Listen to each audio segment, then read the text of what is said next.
guys, this is Tara with Kittens, Weights, and Tarot, and I just wanted to briefly jump in for some helpful tips on getting through all of the energy that has occurred ever since we had that wonderful solar eclipse. What I've heard from different peeps out there, either on their YouTube channels or Facebook groups, on Instagram, is people are having trouble with sleeping.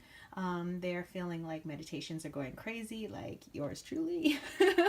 Other people are feeling like their clairs are going all over the place, the clairvoyance, claircognizance, their clairsentience. A lot of people who are empathic are feeling just kind of bombarded by emotions and all the feels. So I figured that since I love to work with stones, maybe I would just give you guys some tips on stones that I use whenever I feel like the energies are really crazy. The first stone I wanted to show you guys is black tourmaline. And black tourmaline, I feel, is a really good grounding stone. It's also really good when you're feeling, at least for myself, bombarded by different energies, whether they be, negative or positive energies, when it just feels like there's an overwhelming amount of them. Black tourmaline really seems to calm that down. And so you don't need a big chunk like mine, in the crystal world, size really doesn't matter. So you can make a grid with this. You could put this in the corners of your home. You could put this in your lap and meditate with it. But yeah, black tourmaline is definitely one of those stones for me. Another stone that I have here is my selenite. And this is a beautiful selenite heart that I have.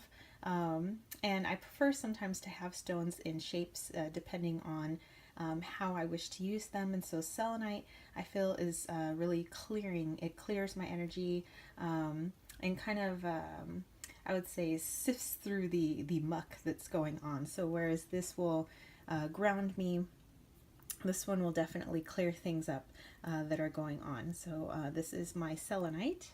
Okay, and then I have my rose quartz also off to the side here. I have my little rose quartz candle going.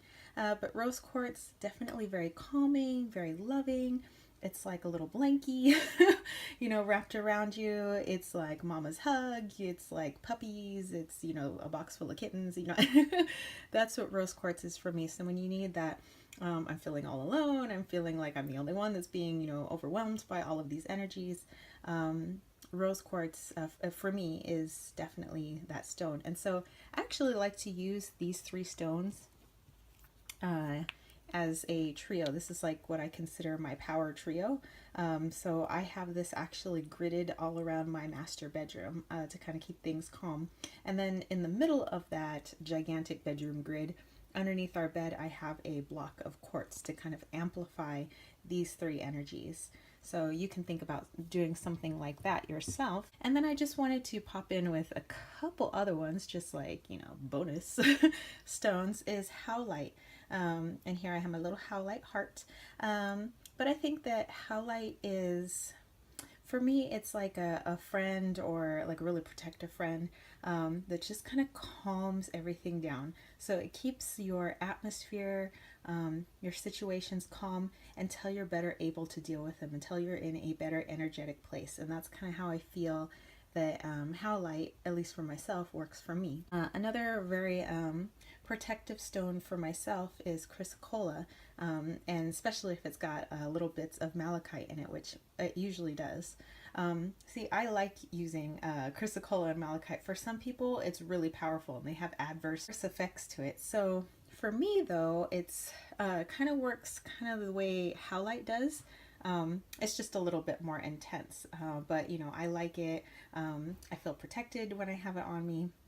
And so when I feel like I'm going through a tough time, at school or just energetically in general, I will have a small piece of tumbled Chrysocolla with malachite in my pocket. Lastly, you notice in the background here, I have a picture from my Quan Yin deck. So there is a deity that I like to work with if I'm working in conjunction with these stones, and that is Quan Yin. And sometimes I also work with Tara, no, not myself, but the Hindu deity Tara, who is a person who is just like Quan Yin. They're kind of you know, it's kind of one and the same. You know, this is Quan Yin is one culture, and then Tara is, you know, the a different culture, but they serve somewhat the same purpose, especially a green Tara. So the purpose is healing, the purpose is keeping things calm. So if you want to tap into Tara's energy or Quan Yin's energy while you're working in conjunction with these stones, I think that that would really, really help all my homies out there. So that's it for me, you spiritual peeps. I thought I would just jump in really quick. I just seen a lot of people kind of struggling, having a hard time with all the energies going on, and I thought, you know, hey, you know, if it helps, I'll share some of the stones that I use and deities that I work with. So there you go, and I hope you guys enjoyed this video. Let me know if you have any questions at all. Put that in the comments section below, or you have any comments or questions on these stones. Yeah, and if you guys want to catch a reading with me, you know where to do that. And if you dug this video, don't forget to give it a thumbs up. Don't forget to click subscribe, and I'll catch you spiritual homies later. All right, peace, love, and chicken grease.